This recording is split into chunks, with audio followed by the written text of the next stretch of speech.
Does anybody not know what this is? Just came here on a whim with a friend. Okay. Thought I'd better check. Something to do on a Saturday night, huh? What's the show? When's the entertainment start? Do you juggle? What do you do?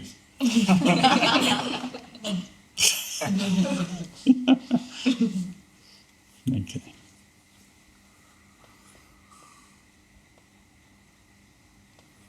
So, for those that are new to this and afraid that there's a cult or something going on, or somebody trying to convince you of something or believe something, you can throw that away, because this sort of work, if it's done authentically, is about eliminating all beliefs. All beliefs have to go. Every single belief you even think you don't know has to go. Because beliefs are stories of the mind, and they're in time, and what you are is prior to that. What you actually are is prior to that. Okay? So any belief system is a fabrication of some sort. And the tricky thing is, as I say that, okay, great, I'll throw out my beliefs. What you discover as you do this work deeper and deeper into yourself is that there's so many things you're just sure of how reality is and things are actually programmed in from your society and your history. And so we can be sure I am this way and this is how it is, but it's actually a series of belief systems. So this is, a lot of this work is actually uncovering your different beliefs, and how you can prove that to yourself is who has the same way of seeing the world as when they were 15 years old. That's 30 and above now. Anyone? But you were pretty damn adamant about your 15-year-old worldview, weren't you? You know what happened? You evolved, you reflected, you matured, and you started to see things a different way. So it's kind of like that, but it just keeps going. And a lot of the stuff we've accumulated ongoing is simply a factor of the environment we're in, what we're listening to, what makes us feel good, all the rest of it. So if we can get impersonal to all that and just get distance from it and just look at everything independently, at some point, if it's done authentically over time, consistently, there's these different unfoldings that can happen in your consciousness, and different dimensions of consciousness start to reveal themselves that weren't previously available. Okay. So most people are in, this is me going through the world. Frankly, that's a very primitive structure. Okay, and in the West, that's not very well understood. It's coming into the West, but in the Eastern cultures, it's very well understood. It's the foundation of their understanding, and their attainment is that for a lot of people there. So, tongue-in-cheek, a great master from India many centuries ago said the West is like where the monkeys play. It's all about objects and shiny things and looking good and competing and collecting like a crow does, and then accumulating, but then you die. And it's all, well, then what is it? What do you have? Okay. So this was put here for the monkeys to play, so they get sick of their toys and they go, okay, what's under monkeyhood? What's under this rigid, forceful I that wants things its way? What's beyond that? What's prior to that? And so I get a lot of people to come. Everyone seems to knows about this work at all. They like to refer to Ramana Maharishi, who was a guy that awakened when he was 16 in India last century, just spontaneously. And he refers to Westerners, like the guy sat on a seat his whole life and hardly moved, or moved from cave to cave and sat on a chair, and that whole ashram got built around him. It was so deep and so profound, and people would come into his presence, and it was just such silence would overcome them. They wouldn't be able to think, and they'd just go, what is this? They just couldn't understand it. Their minds would go quiet. This noise they call I would stop for a minute. The gaps would come in the thoughts, and there'd be a different reality appear, or reality would start to appear. Because that is not reality, that is dreaming. Okay, and you might not know you're in a dream. Anyone watch The Matrix here? That's the dream. Your continual thoughts unchecked, thinking you know what's going on, and probably thinking you're Neo, and everyone else isn't. Ramana, there's a lot of people out there trying to work out what spirituality is and what spiritual depth looks like, and it's very simple, and he said it very clearly. And he says, how much silence do you have? Not like silence as in stop talking. Like, how much silence do you have? No thoughts. That's the depth. Does anyone stop thinking here, ever? Or just have little gaps, or occasionally? Okay. Well, what if that was just an ongoing thing? There's a whole different dimension to it, so the world appears. Because your mind is 99% silent and 1% noisy, and everyone's living from the 1% and competing in the 1% of all these different hierarchical structures. Popularity, sexuality, wealth. What else is there? Power. The 1%'s fighting with each other over that. It's a separation. And in the silence, you'll actually see, oh, this isn't individuals. This is all actually one thing. This is all me. This is all I.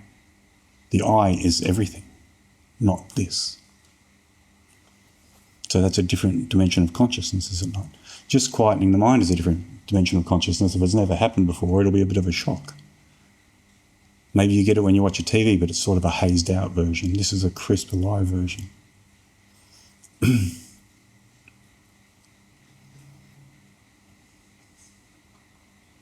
So if he's right, and I'm not asking you to believe it, how would you find that out?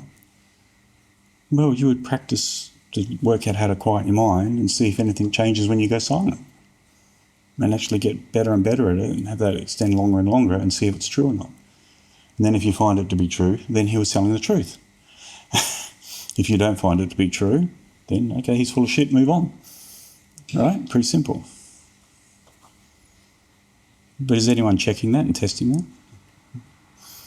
Just saying, maybe you are, maybe not. I'm just saying, I'm in the West, and I'm Westerner, and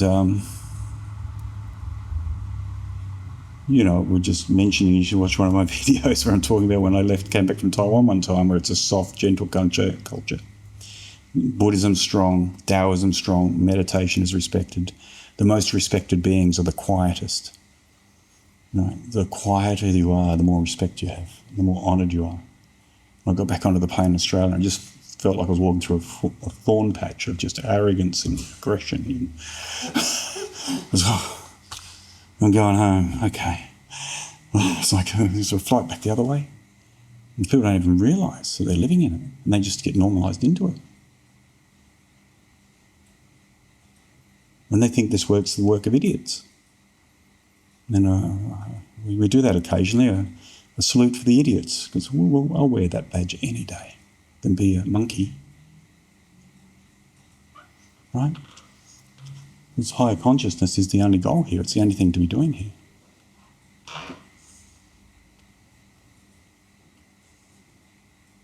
I did all the monkey stuff. I climbed all these hierarchies. I did very well in them. They were all dead ends. I got there and I was just, now what? And I dedicated a decade in this direction now? Is that what I do now? When does that end? At death? When you're too exhausted? You've got no energy left? And so for me, I was very lucky. I had lots of things go how I wanted them to go and had success in things I chased, and discovered there was nothing there. Except it was like an elastic band stretching out. And then eventually the elastic band, bang, I'd come back. All my suffering and unhappiness would still come back. Into a new frame, into a new scene. And it took me a huge amount of effort to do that. Tremendous amount of effort. Because I was cursed with laser focus. So that curse turned into a blessing when I pointed it at truth and went inwards with it. What's inside me? What am I? What is this thing driving me to all these things? What is it? How does that work? How's it structured? Who knows? Does anyone know? So I went looking for those that know. I went hunting them ruthlessly, endlessly.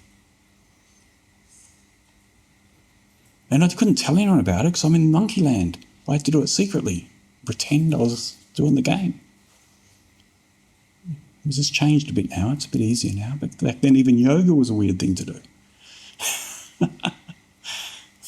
Now you're tripping over studios everywhere. So we're evolving. We're gaining some depth. So it's not better than and worse than. The actual secret of it is, one of the biggest secrets is absolute ordinariness. Not wanting to be anybody. not needing to be anybody. Why? Because you're at rest. There's nobody. You don't have to be anybody. You can put down the facade. You can put down the show you put on. I know, it's beautiful. It's so easy. And you don't care. You don't like what's here. Don't like what's here. That's fine. There's nobody to care. That's the secret, you see. Is there isn't actually anybody. It's all one thing. But there's relative realities of you and I looking at each other. But ultimately, like they would say in the Hindu traditions, it's Brahma. So Brahma's looking at Brahma. Brahma drinks Brahma. It's all one thing, don't you see? And in silence, enough silence over enough time, you'll see that with your own eyes, with your own experience. You won't have to believe anything I say. But until you actually do that, it's belief systems we're talking about. You have to sort of trust what I'm saying is true if you wish to see something beyond what you think you are.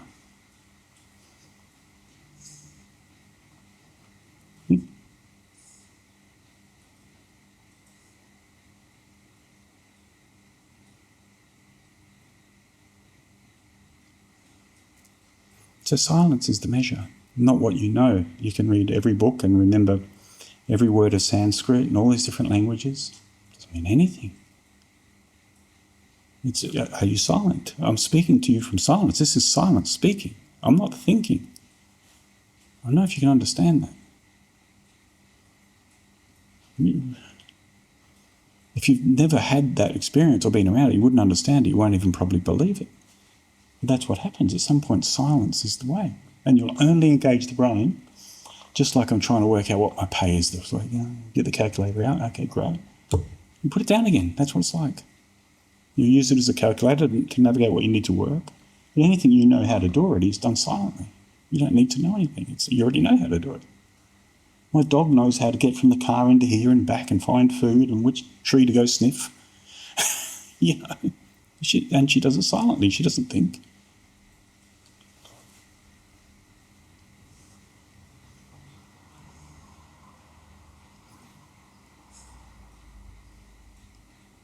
So you might be sitting here going, this is crazy. Guess what? Not your thoughts either. That's your mum and dad's thoughts. That's your culture's thoughts, your streets, your mates. Just all compiled, and that becomes what we think we are. If you're raised in a culture, in a Hindu, a deeply, honest, true spiritual tradition in another culture, what I just said there is obvious. Yeah, we know that. It keeps coming up. So what do I do about it? It's not like a question. It's known from a young age. This is how immature we are as a culture. We don't even know this. We think I is it. Me is it. And successive I is it. This is baby stuff. Sorry. This is teenage stuff. This is like the 15-year-old. But as a species, we have to step past this or we're going to implode. This is the next step of humanity. Dr. David Hawkins, a famous psychiatrist who woke up, he called the next step Homo spiritus, this Homo sapien. We've had this, they're finding skulls that look like us 360,000 years old now in Morocco. Oh, they did a while ago. They look very similar to us. So we've been around a long time. The next step is Homo spiritus. Is where we understand our true nature, which is the actual unified consciousness we are. There is not two things. And that's directly experienceable. It's currently a thought and an idea, perhaps, but at some point it's directly experienceable, and so, it's obvious. And you wake up out of the dream of separation. And you don't need a priest and all this crap. You just need to know what to do and keep heading in the right direction and get some guidance here and there. Usually helps. Because the ego is very sophisticated, very patient, and will get you in 100 different ways. You start having some assessing, it'll start saying, oh, yeah, pretty good at this. Whew, pretty spiritual, pretty advanced. And then it'll go and tell all your friends how to live, and you're back in the trap again. So it traps you on every corner, you see. It's very sophisticated. It'll have you sitting here going, God, this guy's full of shit. How dare you tell me all this? What do you think he is? And whatever else it wants to do. You have to understand, these are thoughts of fear, of separation. What I'm saying to you, you're something much vaster than that, which is good news, because it would be a tragedy if that's all there was, would it not? This fight for survival and struggle till death. That'd be a disaster, wouldn't it? The good news is you're something much bigger than that, which was very relieving for me anyway.